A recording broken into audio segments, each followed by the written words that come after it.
Coming up on this episode of Nintendo Cartridge Society, a watched Dragon Quest III never boils.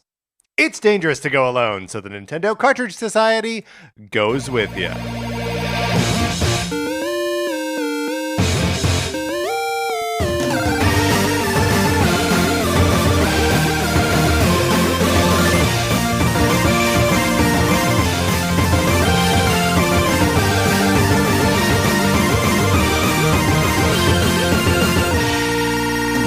Welcome to Nintendo Cartridge Society. My name is Patrick Ellers, and I am joined, as I'm always joined, by my co-host, Mark Mitchell. We've got a good show for you today. We're going to be talking about the news from the week, including new stuff already coming to F-Zero 99. And then on Thursday, we're asking the question, but what if Tears of the Kingdom did get DLC? But Mark, in the meantime, how's it going? It's going great. How are you, Patrick?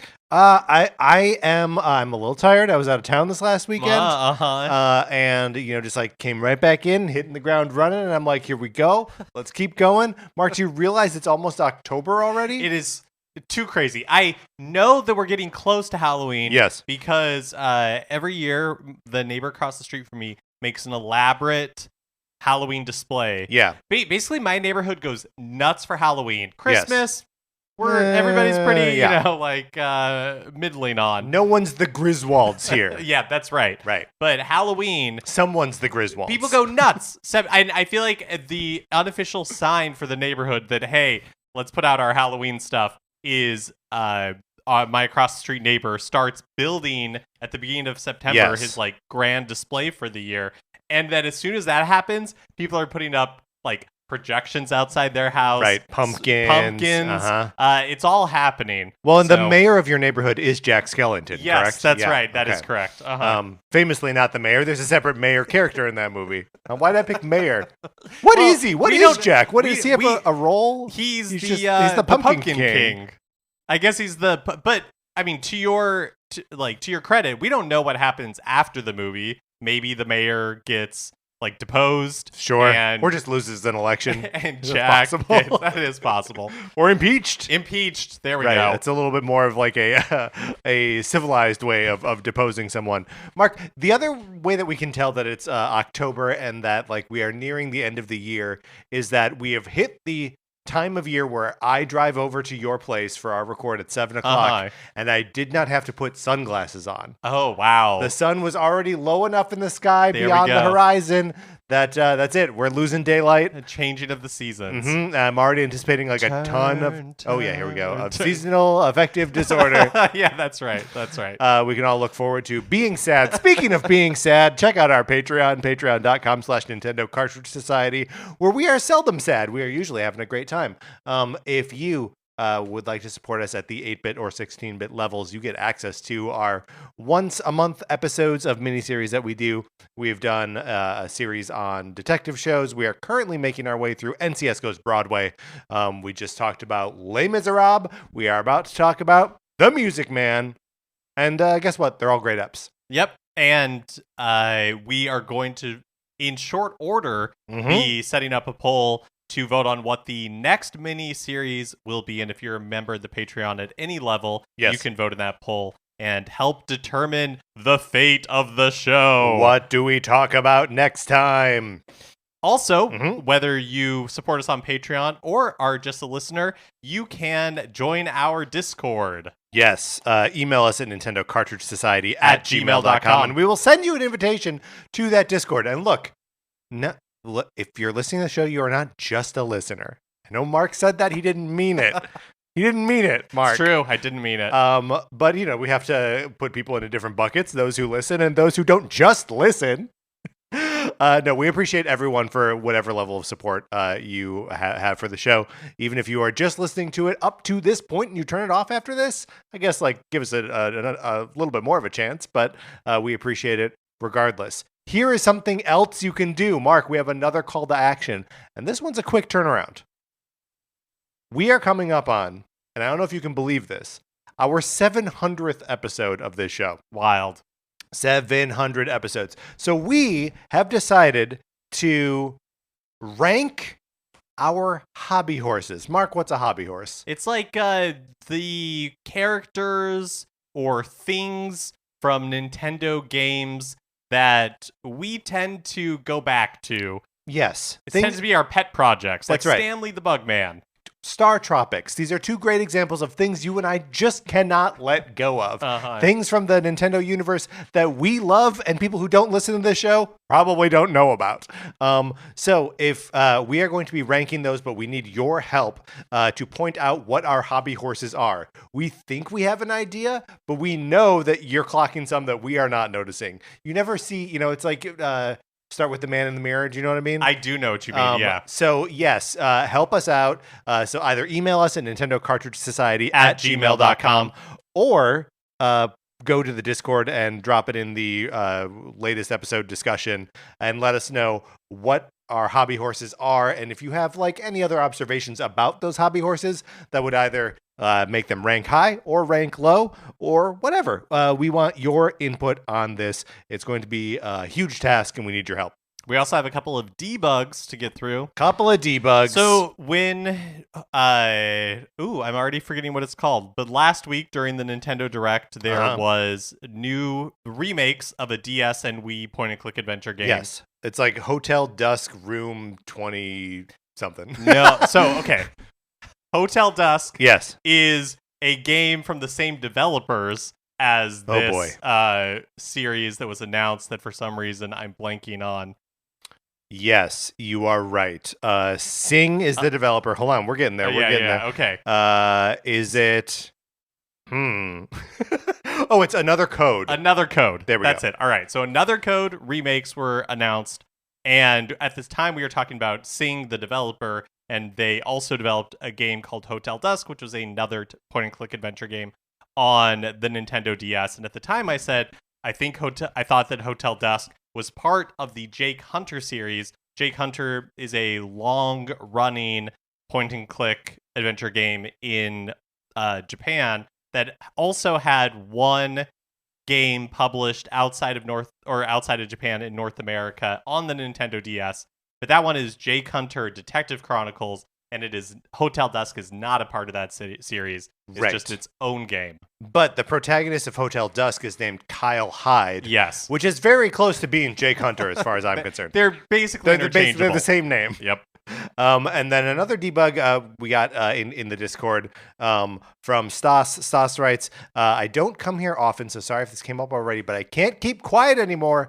At Patrick, are you aware that you only need to upgrade armor to 2 stars to get the bonus effect? This is referring, of course, to Tears of the Kingdom when I was like, I need to fully upgrade my dive suit so I can, the dive armor, so I can just slam as fast as I can into the ground and not take any damage.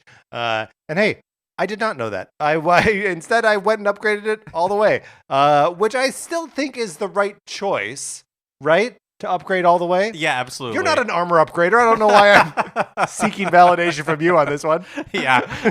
But don't worry, it happens to the best of us. Do you remember when I, for the life of me, could not figure out how to trigger Happy Home Paradise in Animal Crossing New Horizons? Right. And it turns out you have to download the DLC. That was the big trick that I couldn't figure out. You had to actually procure the content first. So it happens to the best of us. But also, I achieved that goal anyway, even though it meant I had to kill a bunch of Gleeoks. So... thank you, Stas, for the for the update there. I feel like I had them upgraded, tried it, and it didn't work. And then I was like, all right, I'm just gonna finish upgrading all the way. But obviously, that's not true. All right, those are debugs. Mark, let's get into what we've been playing this week.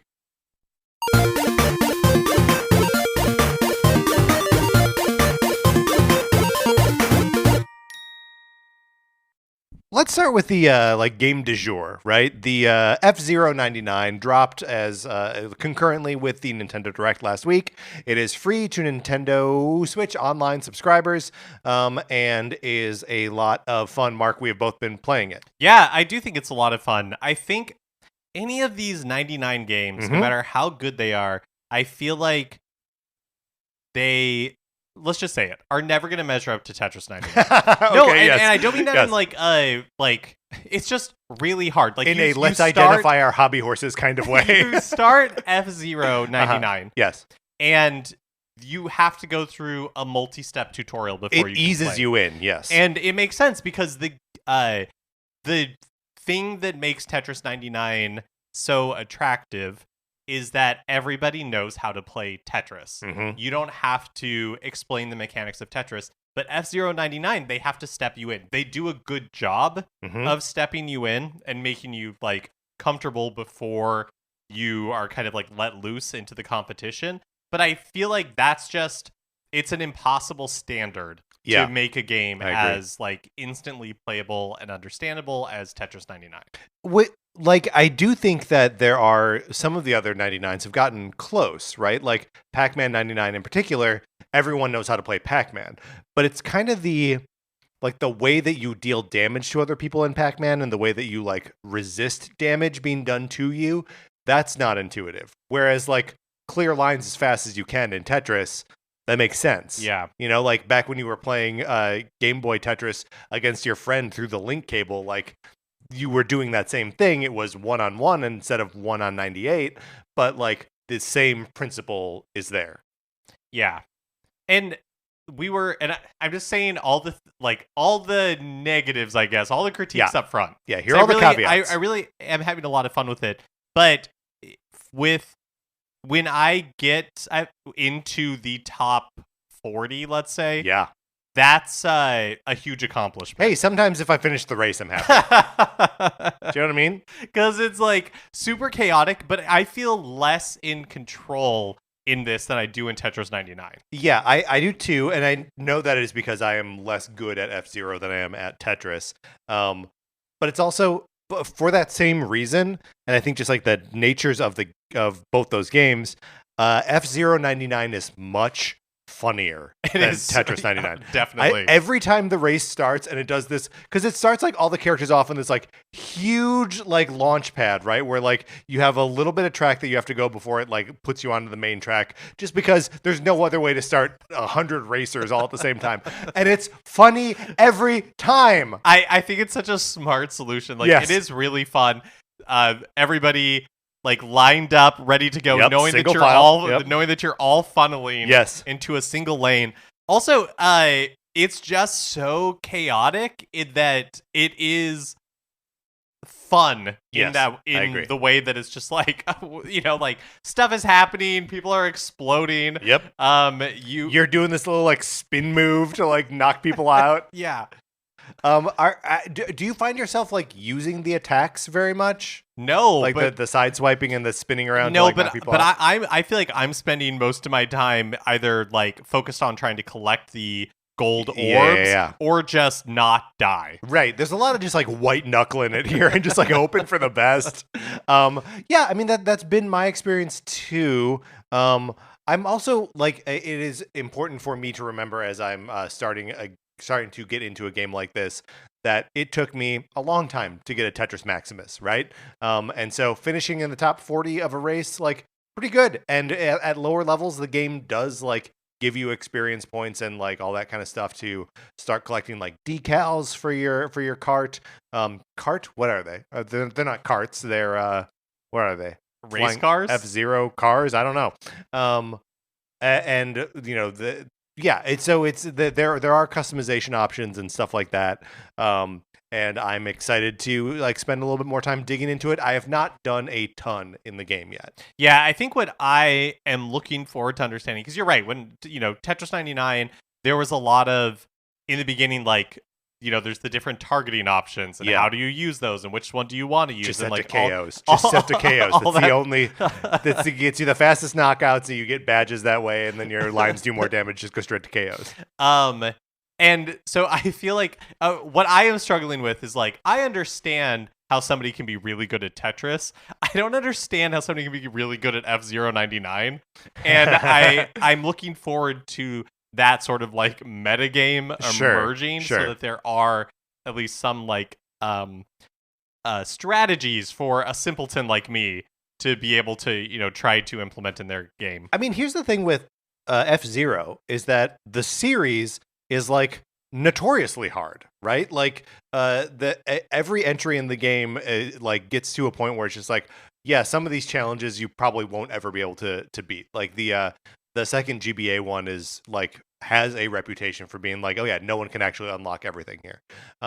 And that's always been my impression of even the original F-Zero, that like I get it in that I like fundamentally like understand how to move the cart around and like how to uh be faster around turns and all that kind of stuff, but like it just requires a level of precision that like I'm never gonna get. There's something incredibly pleasing to me Yes. though about seeing the original F-Zero like graphics and all of that. Let's like talk about it. presented Yes. with like 99 people on the track. Well, so A, that, but B, the fact that it is like faking Mode 7 graphics, right? Because it's just like, all Mode 7 actually was taking a single polygon with like a pixel painting on it and like tilting it, right? And then like moving that around the cart to simulate the cart moving around it. And I keep calling them carts, and I'm sorry, that's just what it's going to be. And obviously that's not what they're doing here, but like that 8-bit being moved around a polygon like is still what's happening, but it is like a full-throated Nintendo Switch game utilizing the power of modern video game computing hardware. So like it looks great. Yeah, it's really fun. The whole presentation of it is really fun. I think it will be really fun to drop in on. I'm curious if, I know they have Grand Prix events, but I'm curious if they will be some Have you messed around with any of those? I haven't yet. They're fun. I did 2 of them. The first one I failed out of before finishing the 3 tracks. And then the second one I like did okay, but like it's like cool and fun. I also like that at least on the first day there was, like the regular 99, and then there was a different one where you could like you voted on which track you wanted to do beforehand. Yeah. That was a cool mechanic. So it's nice that there's like multiple tracks in there. I think having the like track above that you can get up as like a bonus when you collect enough gold orbs is really cool. fun. But how I imagine me playing F-Zero 99 in the future is I hope that they do something that's kind of like similar to a Maximus Cup, some sort of like event. Get me back. Exactly. Because, I don't play Tetris 99 regularly, but when there's a Maximus Cup, then I will go in and play for a little bit. And I would be interested to see if they have something like that planned for F-Zero 99. So to date, there are just the 4 carts in the to keep doing it in the game, right? That you can just play the 4 that are in the original F-Zero. But there's a huge like stable of cars and drivers and stuff in the F-Zero franchise. They could introduce new cars and new drivers, right? Right. So that's cool. Yeah. Yeah, I mean, it was a fun surprise, and the execution of it, I think, is similarly a lot of fun. Yeah, I will agree. It's very for being just a another thing that comes with the Nintendo Switch Online is good by me. I feel like I'm getting value from that thing. Yeah, totally. All right, then we both have been playing one other game each this week. Would you like to tell me about Sea of Stars, or do you want me to tell you about the Minish Cap? I can talk about Sea of Stars. Do it. I don't really have anything to add that I haven't said in the past 2 weeks. I'm enjoying it. In the Discord, there was discussion about somebody was around 15 or so hours and they felt like the story was really getting good. I'm looking forward to that. Yes, me too. I'm like 6 hours in, and I'm maybe a little bit more than that now. And I'm enjoying it quite a bit. The combat, I think, is really fun. I think that the dungeons are fun, that they require, again, like it's really like Zelda light, but it is more puzzle based than I expect like a JRPG to be. And yeah, I'm having fun with it. I'm just kind of like slowly taking my time to get through it. Yeah, I'm also very much taking my time. I did play a little bit of it this week. I do find it to be, so far, and I know this won't always be the case, but I find it like limitingly linear in that I'm just kind of like, I go this way and like, oh, I can see that there's a chest over there, so I'm going to double back, grab the chest, and then like keep going on my way. I don't ever really feel like I'm exploring a space, but solving it, which kind of speaks to your like the dungeons are like Zelda-like puzzles, which is all fine, but just doesn't totally feel like I've got like classic JRPG sort of exploration baked into it. Yeah, I feel like the almost like the marketing for it led leaned heavily into, hey, this is inspired by like Chrono Trigger and stuff, but like I've said before, I don't really see it, and I'm enjoying the game for what it is, but I do not think it's that. Yeah, I mean, Chrono's not the most explory kind of game either. Like it's fairly linear, which I'm fine with. Like Yeah, I hear what you're saying, but for sure. But the fact that Sea of Stars is so linear, it does not bother me at all. You will never, at least again, I'm like 6-7 hours in, I have never been lost. I always know exactly what I'm supposed to do next, and that may not be for everybody, but that's exactly what I want out of a game. Can we use that as a pivot point to me talking about Minish Cap? Because I have never been lost is not something that I experience with Minish Cap.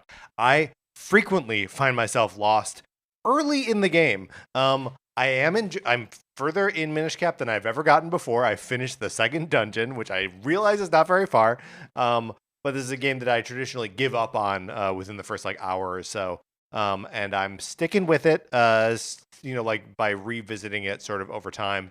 I am playing it on my on the Switch. Have not gone back to cleaning the copy I have for GBA so I can play it on my Analog Pocket, which to date I have still played nothing on, but I will at some point. And started playing it with a Super NES controller, which is also how I'm playing F-Zero 99. And let me tell you, I could get used to playing everything on a Super NES controller. It just feels right in my hands. Minish Cap. I frequently am like, wait, what am I supposed to do here? And for whatever reason, like all of the Zelda logic just feels like one step off to me. Where I'm like, okay, I think I should be able to bomb this, and I'm like, no, I can't bomb that. I'm like, okay, well, now what? And some of that has to do with like I haven't really wrapped my head around like shrinking and what I can access and cannot access when I'm in Minish form. But also some of it is, you know how in Ocarina of Time, there are like the Deku scrubs that like will shoot a thing at you and you bounce it back to them and you get like an item or like a tip or whatever. And the item is always like, here are some like a Deku stick or like some seeds to use for your slingshot. It's all like, re-upping you on stuff you already have. There's one of these guys, a bunch of them actually, that are giving you like new unique items that you need to progress. So like I had to reorient my like priority on seeing these guys from like, oh, he's just going to give me like, 5 bombs to refill my bombs, to like, no, he's going to give me the thing that I need to like climb this mountain. So like it's all, and I think I'm getting used to it now, but like there's a lot of like sliding my expectations for what the game is communicating to me into place with Minish Cap itself and not like Zelda more generally. Does that make sense? It does make sense. So I like I said, just finished the second temple. It's like a volcano fiery area, and had fun doing it. So I'm gonna keep making my way through it. Do you have any idea how long Minish Cap is? No, and I'm not. Well, I said that I am getting stuck. I frequently don't know where to go. I'm not looking anything up. So like when I get stopped, I like, okay, I'm gonna go back around to like everywhere that I can go, and try to use items in different configurations until it goes. So yeah, I really have no concept of how big that game is. Yeah, interesting. I imagine there are 3 things, and then I get a sword, and then I get transported to another world where there are 7 more things. I don't know. All right, that's what we've been playing this week. Let's get into the new releases and what we might be playing next week.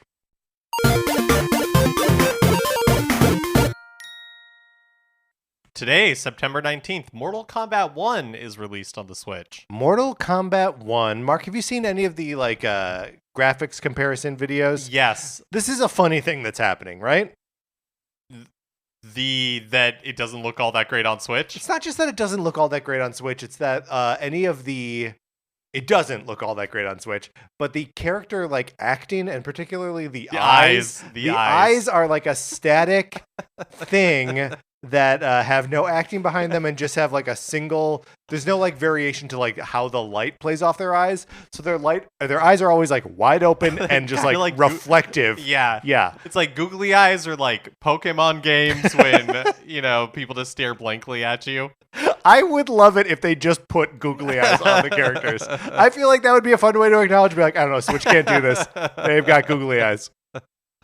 And then on Thursday, September 21st, there's a game you want to shout out on here, Patrick. Oh, yes. Okay, the name of this game is Mon Yu, defeat monsters and gain strong weapons and armor. You may be defeated, but you won't give up. Become stronger. I believe there will be a day when the heroes defeat the Devil King. Comes out on the 21st. There we go. It's just a long title for a game. And then on Friday, September 22nd, Pikmin 1+2 are released physically. I guess is released physically because it's a single package. It's a single package, and it's a single physical package that is $50, I believe.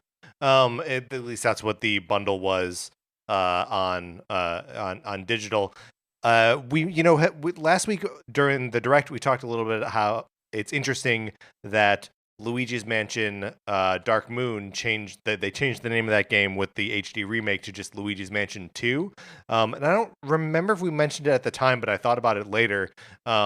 It's interesting that the name of the original Pikmin game has on Switch been changed to Pikmin 1. Oh, that is interesting. So like they're just leaning into straight up numbers of things, which is weird. I don't know what to do with that. Yeah, that is interesting. Because it doesn't seem like it'd be very confusing to be like Pikmin and Pikmin 2. Yeah. But I don't know if they're just like, if people are colloquially referring to like the latest Pikmin as Pikmin and therefore don't want to confuse things. But then it's also like Advance Wars 1+2 Reboot Camp. So like, oh yeah, I didn't think about that either. Because those games aren't, well, I guess the second one is called Advance Wars 2. But it's just funny to like be putting the number 1 on games. Yeah. Anyway, I'm probably going to pick that up. So I have them. So I have the Pikmins physically. Did you buy the digital versions, or no? Were you waiting for the? I was waiting for the physical. There's something about like with Nintendo putting some of these like GameCube games on the platform here, but not as part of like any NSO service. Where I'm just like, I kind of want to nail this down. The same reason that we both went for the physical versions of the Super Mario 3D All-Stars. Yes. Where I'm just like, this way you can't take it away from me. Yeah. And I know you want to, but I'm not going to let you. Yep. No, it makes sense. It totally makes sense. All right. So those are the new releases. Let's close this out. Which brings us to a regular segment on our show. It is time for 433. In 1952, American composer John Cage wrote a piece called 433, wherein a performer or group of performers didn't play their instruments for 4 minutes and 33 seconds. For the purposes of this show, our instruments are talking about Nintendo. So, for the duration of one performance, 433, Mark and I'll talk about something not at all Nintendo related, thus fulfilling the contract of the piece. Mark, you've posed a question for us today. That's right. The question is, if you could switch lives with any fictional character for a day, who would it be and why? And just to like lay down the, well, what was there a reason? Was something that prompted you here? Or no, not really. Did you have someone in mind? Or? Well, because I thought of this, yes. then I did have an opportunity to think about who I would pick. So I'm happy to go. But that's not why first. you. No, yeah. Well, because like I just before you give your answer, yeah, I'm very interested in your answer. You have to remember that you are switching places with this person for a day, which means they have to live your life for a day. I know. I did not. And you are removing them from their life. So, like, if you choose Batman, like, Joker's going to run amok unless you beat up Joker. Yeah, okay? the power of words. I didn't really think about the implications before I wrote this down. But I can tell you who my answer would be, and I don't think it changes anything. Yeah. I think it would be John Hammond from Jurassic Park. Oh. The movie, because he's a real jerk in the book. Sure. But he's, like, lovable in the movie. Is, yeah. And I would choose specifically, like, let's say the day before he goes and sees Dr. Grant and Ellie at their dig. Because... Okay. So that's like when he's with his daughter who's getting a divorce? Is that what he's doing? One of the the movie starts at like 4 different like cold open scenes, right? But it starts with like it's maybe the second scene where Gennaro, the attorney, is like going to see one of like the diggers, one of the art. Right. And he's like, "Where's Hammond?" He's with his daughter. She's going through a divorce. I didn't remember that at all. Well, we're gonna pretend that's a different day because Sure. I want specifically like. Jurassic Park is operational. Dinosaurs exist. Right, sure. He's seen dinosaurs. He's touched velociraptors. He's like present for the birth of every living creature on this island. Exactly. Yeah. But things haven't gone terribly wrong yet. Right. Right? Like, you can enjoy the park. You can see dinosaurs. Everything seems like it's going to be great. You never had and control. That's the illusion. And I want to be there for that day. Now, what John Hammond is going to do at my house with my husband, I don't know. Well, I mean, here's the only problem I see with this, Mark, is that if to do that, we have to, first of all, accept some element of time travel. And then, doesn't that mean he'd be switching place with, like, you in 1993? Yeah, no, you're right. So he's going to, go to school. You're right. I'll be, like, I'll be, like, 9. Yeah. But you would have a good day, I think. I would have a great day. And you'd fly around in helicopters, read about dinosaur people. Yeah, it'd be pretty good. Okay, I've not given too much thought to this, so you can help walk me through the repercussions. You're watching Only Murders in the Building, right? I am, yeah. I will switch places with Oliver Putnam, Martin Short's character, because I think he lives like a disaster Broadway life. Yeah. And I think that would be fun to embody for a day. And he's charming enough and smart enough that I don't think there's anything in my life he could absolutely ruin in 24 hours. I would probably have some explaining to do. But, like, I don't know, I think that's kind of it. Get to hang out with Steve Martin. Well, you get to hang out with Steve Martin's character. Yes, that's true. That is absolutely true. But then I also get to like live in the Arconia for a day. Like that's fun. Yeah, and interesting. Oliver Putnam. That's interesting. I feel like these are revealing answers, whether we want them to be or not. I mean, both of us have selected just like Gentlemen of Leisure.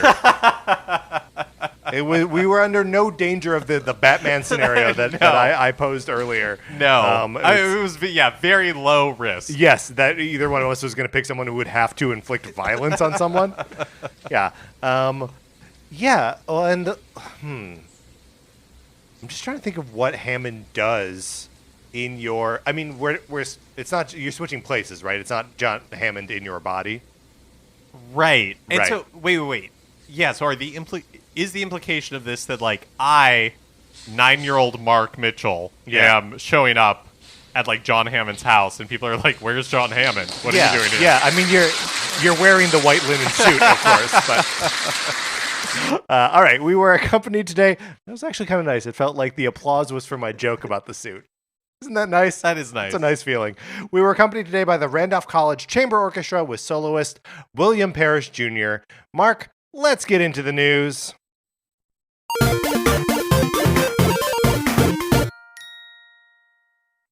You know, we were talking about F-Zero 99 at the top of the show, but there are new tracks and modes that will be / could be coming to F-Zero 99 in the future. So first, the will be.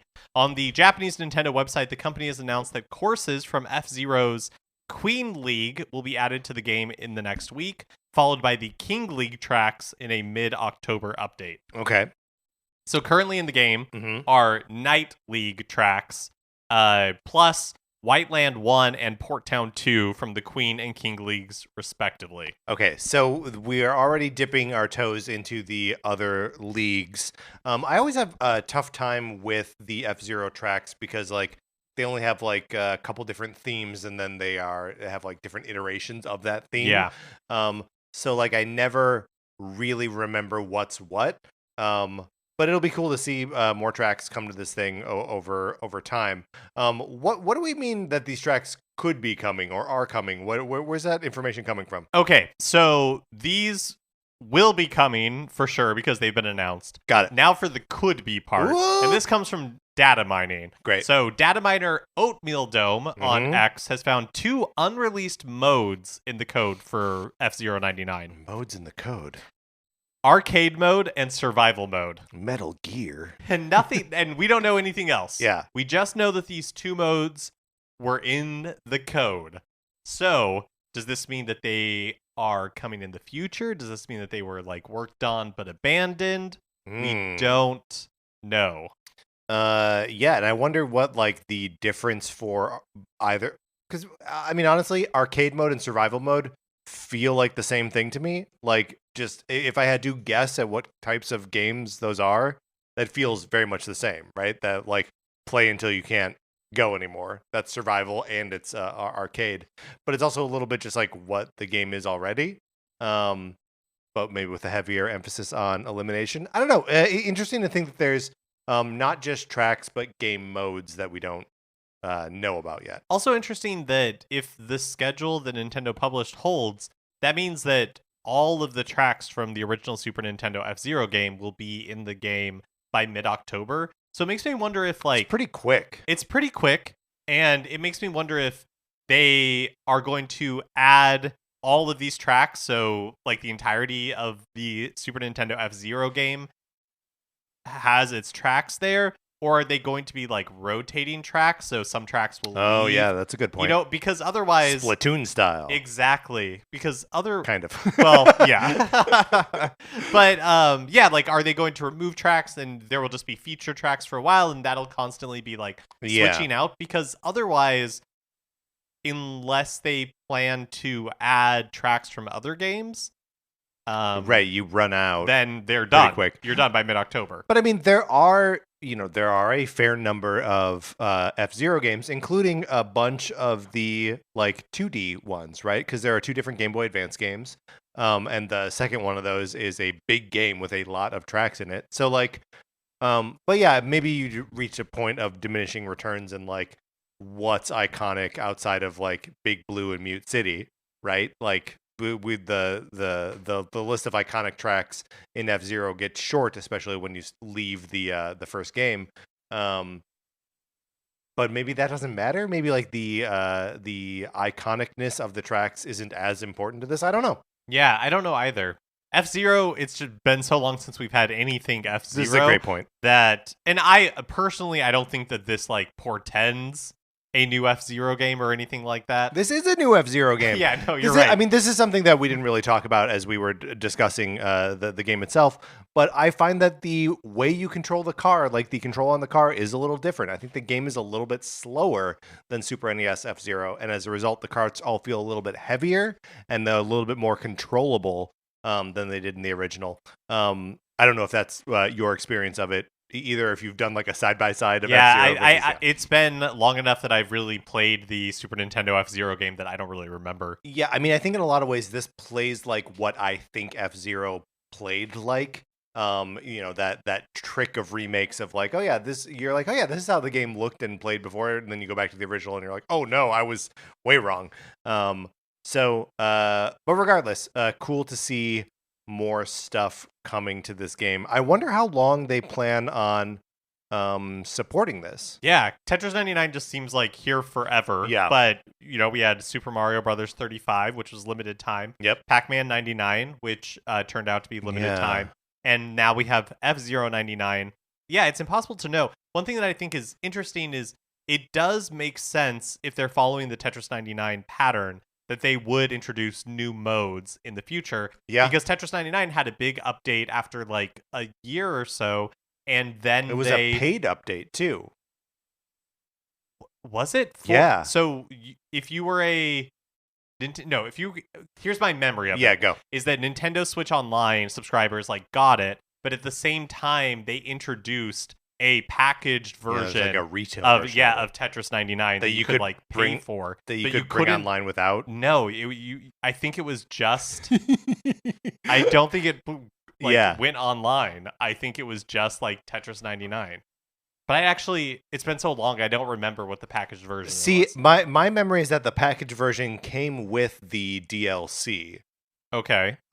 which otherwise you have to pay Had like for. an offline mode and stuff, right? Yeah, has an offline mode, and like there are team modes and other stuff like that in Tetris 99 that I never really mess around with, but like that's all on top of like the Invictus modes, which is like the hard mode that you can only access after you've gotten a Tetris Maximus. But yeah, it's yeah, who can remember how the like pay structure of the original Tetris 99? Okay, here we You go. got it? Here we You go. got it. Here we Okay, go. All right. So the physical version is that it included the this makes sense. Included the digital game. Is it called like Big Block DLC or something like that? Yes. Yeah. Okay, so the physical version included the digital game, Mm-hmm. all of its currently released DLC, and a 12-month membership to Nintendo Switch Online. Got it. So sort of acknowledging that it still needs a Nintendo Switch Online in order to play it. Yeah, exactly. So So that game always got more support than Mario 35, which they announced as a limited time thing. And then Pac-Man 99, which like we could always sort of assume was there as part of like a licensing deal that they were licensing Pac-Man.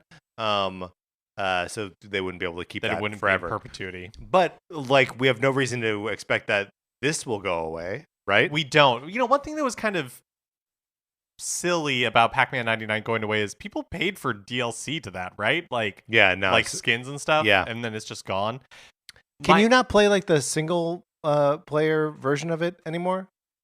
I haven't tried. I think it's gone. Maybe you can. I'm assuming it's like Super Mario 35 where when you try to launch it on your Switch, it's basically you just get an error message. Yeah. But the point of bringing up the Tetris 99 physical version is that they did it when they had that big DLC. Yeah. And maybe there's something like that for like F-Zero in the future, and that's what some of these modes are. I don't know. It'll be interesting to see what kind of support this game gets. And I wonder if like for these 99 games, if they put them out there and they're like, all right, now let's we'll check back in on this in a little bit, see if people are still playing. And if they are and they may want to spend money on it, let's give them a way to do that. Yeah. We talked last week about how there have been a number of reports of the so-called Switch 2 being shown off behind closed doors at Gamescom. But as part of the FTC's trial against Microsoft, there were some new internal emails from Activision. That seemed to suggest that leadership at Activision were meeting with Nintendo's Shintaro Furukawa, the president of Nintendo, regarding what they referred to as the NG Switch, presumably next generation Switch. Yes. And that they were doing this as early as 2002. The email is heavily redacted, but the presumption from the emails is that this is what Activision was presuming. Yes. That the new Switch would be closer in alignment to Gen 8 platforms in terms of performance and our previous offerings on PS4/Xbox One. It is reasonable to assume we could make something compelling for the NG Switch as well. That's Armin Zerza, the CFO of Activision, writing that in an email. And that's in an email prior to the meeting with Furukawa. Yeah, so there's a lot of assumptions happening here. Exactly. The interpretation that I have seen online of all of this is that it's not necessarily like that they did not meet with Furukawa and then out of that meeting be like, oh, it's going to be powerful as the PS4 Xbox One. Right. It's this email was before their meeting and they were kind of preparing something to say like, hey, this is meeting with Nintendo. This is what we think the next generation Switch is going to be like. Is this, I mean, I don't know what the intention of having that documentation prepared, because in the Microsoft FTC like trial earlier this year, the Bobby Kotick, the CEO of Activision, was asked if he knew the specs of the next Nintendo hardware, and he said no. Right. But he did at a separate point, like mentioned that like they sort of missed the boat on developing stuff on Switch as it was, and saw that as like a mistake. That like if they had to do again, he would have gotten those specs earlier and then made sure that they were developing stuff for the platform. And that seems like maybe what this kind of meeting with Furukawa was meant to be. So whether or not they actually saw this thing at that time or got more information about it at that time, still sort of nebulous, but like to know that that was their intent and that it was happening at the end of last year. It's just, look, we're just adding fuel to the fire of new Switch rumors. Yes, absolutely. That's all we're doing here. What do you think? They're going to go with NG Switch? You think that's the final name? That'd be pretty good. Switch NG. Ooh. One update I was hoping to get at last week's Nintendo Direct was the status of the Dragon Quest III HD 2D remake. It was announced way back in May of 2021 as part of the Dragon Quest anniversary stream, where they also showed off like a small teaser for Dragon Quest 12. Yep. Which was like looking a little bit more like hardcore and real, a little bit Final Fantasy 16-y. Yeah, my memory is that we didn't get any, like it was all in the tone of the trailer because I don't think we saw any footage or anything. No. It was all just kind of like a little heavier, a little more intense. Yep. So it will be super interesting to see what Dragon Quest 12 turns out to be. But all I was hoping for was an update on Dragon Quest 3 HD 2D remake, and yeah, it's just been a long time.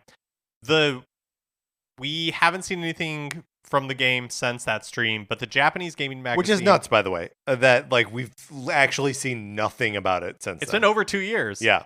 The Japanese gaming magazine Famitsu recently interviewed Dragon Quest creator Yuji Horii, who told them that the game is progressing steadily and that he's providing advice to the team. You know, he actually worked on the game, so he's chiming in here and there. But that's it.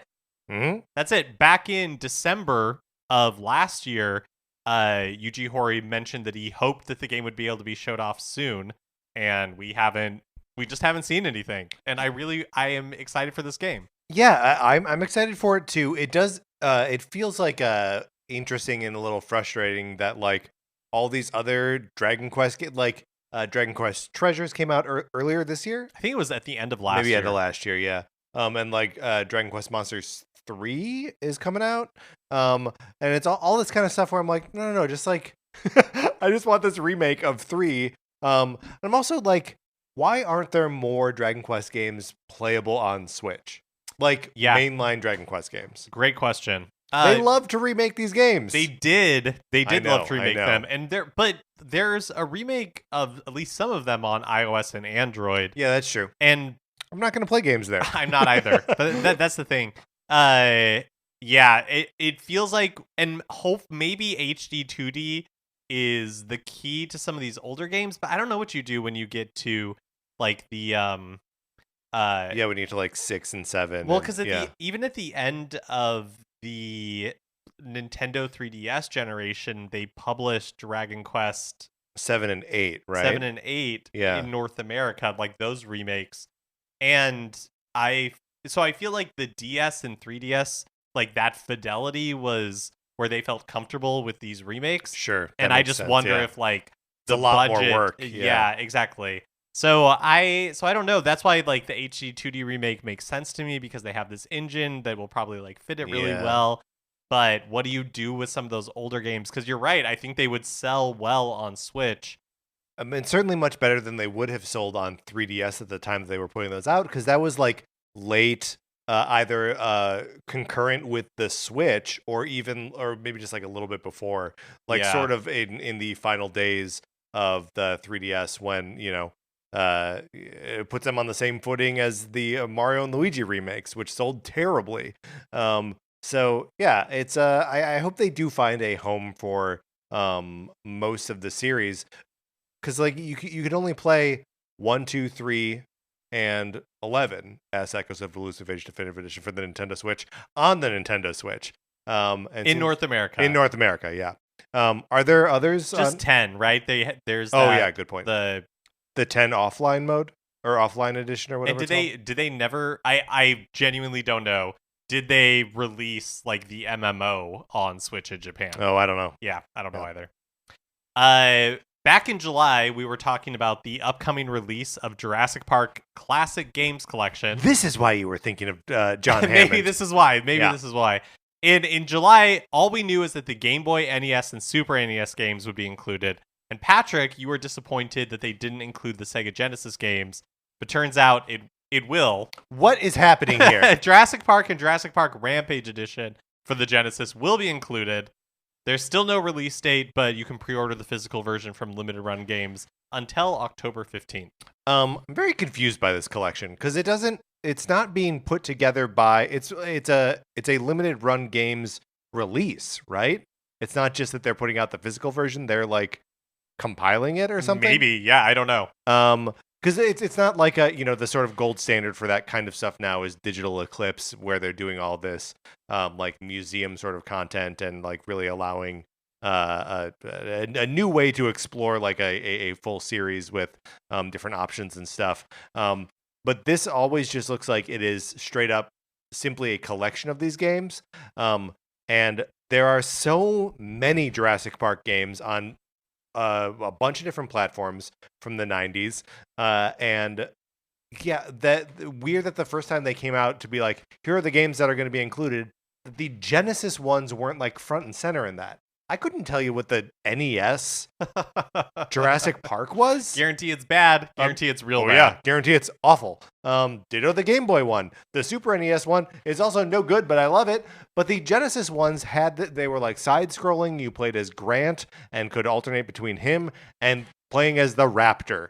Like you could play as the dinosaur, which was like the ad campaign. All they needed to do was play as the Raptor. And as a child, you were like, I should have bought a Genesis. It's just weird that that's not wasn't how they led with this one. Yeah. Weird that it took them a couple of months. Maybe they were just still negotiating the rights or something. Yeah, that's a good point. I just wanted to say that there's a bunch of, I believe there's a 3DO Jurassic Park and there's definitely a Sega CD Jurassic Park that are both more in line with like point and click kind of adventures where like you're on the island and you're like, oh, there's a Triceratops over there and like an overturned Jeep here. And you're like, what do I click on? And like, oh no, I accidentally clicked on the gas can and the Triceratops like runs into the van and blows me up. So like there's cool, weird, bizarre styles of games in the greater Jurassic Park video game collection. And I would love if some of those really, really terrible ones made it to this collection. Well, speaking of retro collections, A Boy and His Blob retro collection is being released on the eShop October 17th for $9.99. Yes. This collection was originally announced back in June last year. It will include both the Japanese and English versions of the NES game called Trouble on Blobolonia, plus the Game Boy title, The Rescue of Princess Blobette, which I will not struggle to say because I owned this game. Right. Played this game, could never figure out this game.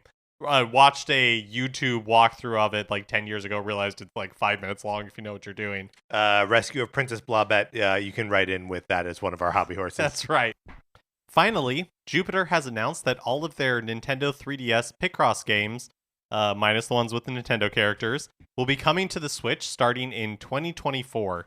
So back in August, VGC published an interview with Jupiter where they looked back on 30 years of Picross titles. And in that interview, VGC asked about the 3DS titles that were kind of like orphaned on the eShop when that closed down. And the Jupiter representative said that they were looking at ways to preserve and utilize those titles in the future. And here we are.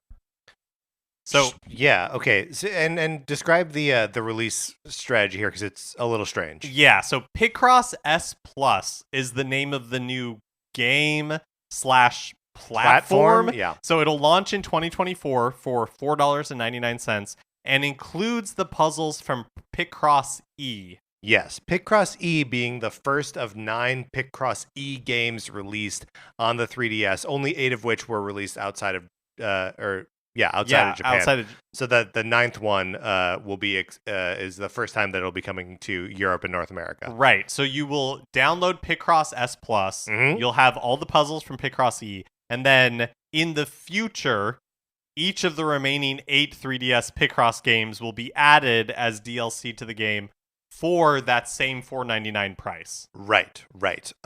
Mark mentioned that this, of course, excludes the 3DS Picrosses that included Nintendo characters. So unfortunately, my Nintendo Picross : The Legend of Zelda : Twilight Princess is not included in this bundle. Famously, a game that you could never purchase with real money. You need to use your platinum points to buy it. It means that Pokemon Picross is not present here. There were 2 different Club Nintendo Picrosses that were only released in Japan on the 3DS. They are not included here. There was also a Final Fantasy Picross on 3DS, again, never released outside of Japan. And while not Nintendo characters or even really video game characters at all, there was a Sanrio characters Picross. Oh, there we go. So Hello Kitty Cruisers. No Hello Kitty Cruisers Picross here, Mark. We're not going to get those. Also means that this does not include the 3D Picross games, which are very 3DS-y, right? Like they don't require you to be playing in 3D, but it certainly does help you to visualize what's happening as you're like spinning a puzzle around and using the same sort of Picross logic to whittle it down until it's like the shape of a duck or whatever. But this is a neat package. It does. Look, how many Picross games are there on Switch already? But can you ever have, and I say this as somebody who has not played a Picross game, can you ever have too many Picross games? Yeah, you can. I mean, I think 9 of them on 3DS is probably too many, plus all these other ones. But like, I mean, I see your point, but like, I buy a Picross game and I play like 90% of it, and then the puzzles get really hard, and then I chip away at it for years. Eventually finish it, and then I'm like, okay, now I can buy the next one. I think I have 3 Picross games on Switch, and that's not including Murder by Numbers. So yeah, I mean it's a lot, but this is maybe a price point that you can't beat, right? Yeah, $3.99, $4.99. $4.99. Okay. Mark, are you interested in exploring this collection at all? No. Yeah, because it doesn't have Twilight Princess, right? All right, let's get out of the news. All right, that is going to do it for this episode of Nintendo Cartridge Society. Remember, you can join our Discord. All you gotta do is email us at nintendocartridgesociety@gmail.com, and we'll send you an invitation. Anthony DeLuca made our logo. Our theme music is provided by 8-Bit Betty. You can get more of his music by going to 8bitbetty.com or by listening right now. For my co-host, Mark Mitchell, this is Patrick Ellers saying thank you for listening.